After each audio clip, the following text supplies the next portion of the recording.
The Lord be with you. And with your spirit. A reading from the Holy Gospel according to Matthew. Glory to you, O Lord. Jesus said to his disciples, "Ask, and it will be given to you. Seek, and you will find. Knock, and the door will be opened to you. For everyone who asks receives, and the one who seeks finds. And to the one who knocks, the door will be opened. Which one of you would hand his son a stone when he asked for a loaf of bread, or a snake when he asked for a fish? If you then, who are wicked, know how to give good gifts to your children, how much more will your heavenly Father give good things to those who ask him? Do to others whatever you would have them do to you. This is the law and the prophets." The good news of our salvation. Praise to you, Lord Jesus Christ. Medyo mainit-init ho talaga yung issue ng pagkakaaresto ng ating dating Pangulo.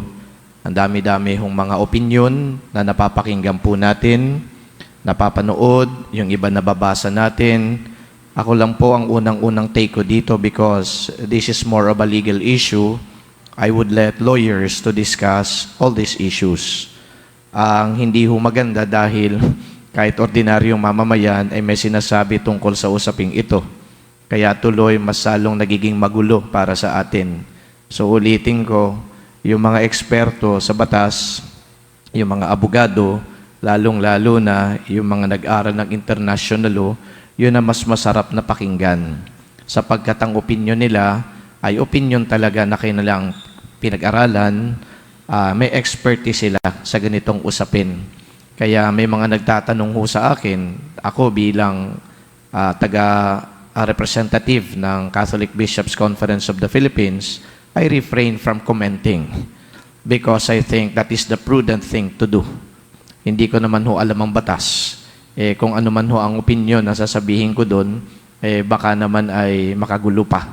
Akong hindi man makagulo, di naman ako papansinin, sino ba yan? Wala namang alam sa batas yan. Pero yun nga lang, alam ninyo, minsan ang salita ng Diyos, mukha yatang parang parang nananadya ba?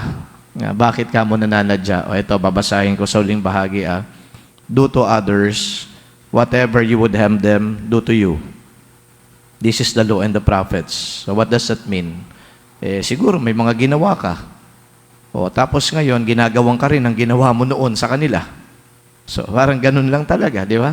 Malinaw na malinaw yan. Kaya kung ayaw mong gawan ka ng ganyan, gumawa ka ng yung gusto mo na gawin ng tao sa iyo. Ibig sabihin lang nito, gumawa ka ng mabuti sa tao.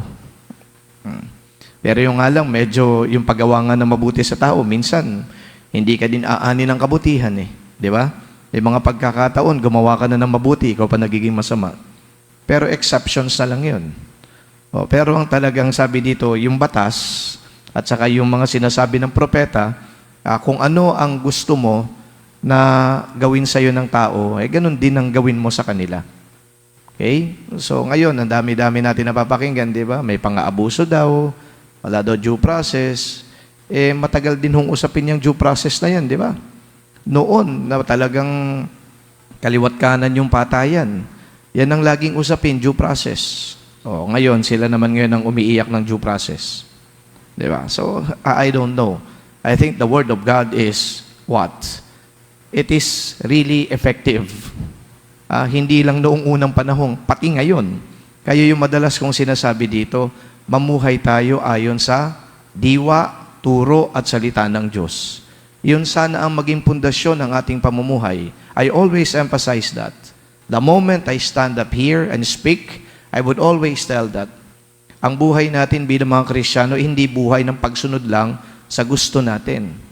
Ang buhay natin bilang Kristiyano ay pagsunod sa kalooban ng Diyos. So let the Word of God be the basis or the foundation of our life. Ang problema, yung iba, yung salita ng Diyos, sina-sidetrack. Di ba? Sina-sidestep.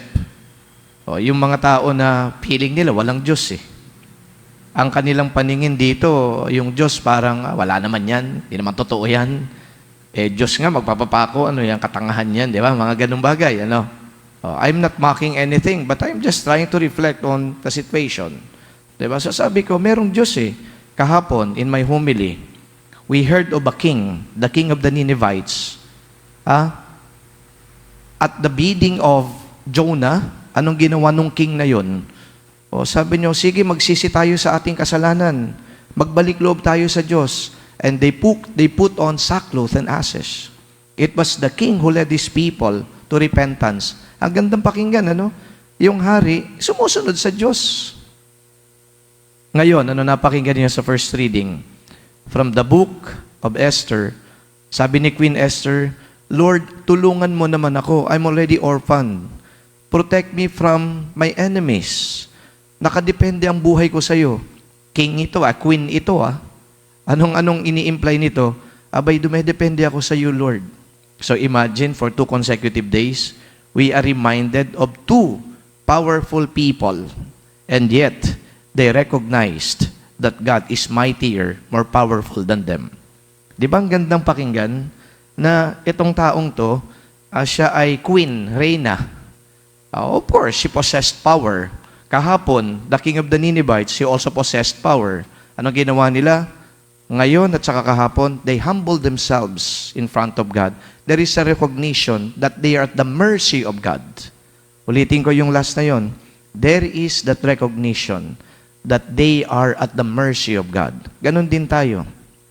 We are at the mercy of God. We cannot just pretend that we know everything, we have the power, we can accomplish so many things. Ang sabi nga without God, we are nothing. Yung ating opening prayer, ganun din po yung sinabi doon. It was a very beautiful prayer. Sabi doon, without God, for without you, we are nothing. There is always that God who will always exact accountability from us.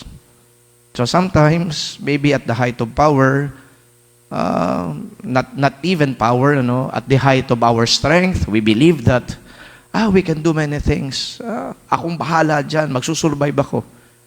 Not knowing that we will have always recourse to our God.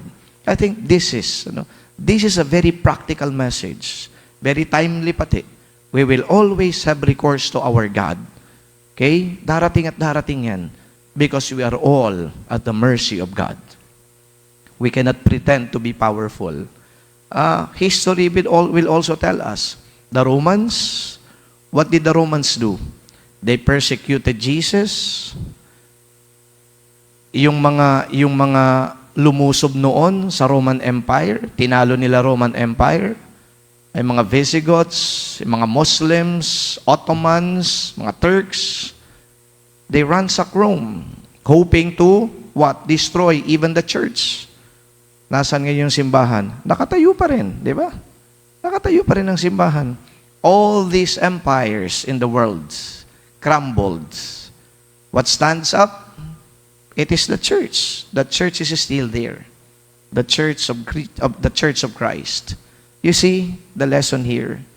So sometimes power gives us arrogance, but then arrogance should not have a place in the world. That is, I think, a very existential and practical lesson that we can learn from all these things.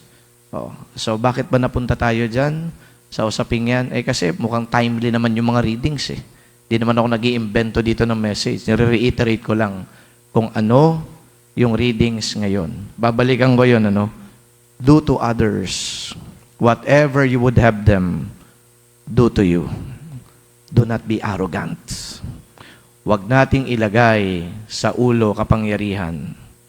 May mas makapangyarihan sa atin. May mas magaling sa atin. Dapat bow lang tayo lagi sa Kanya.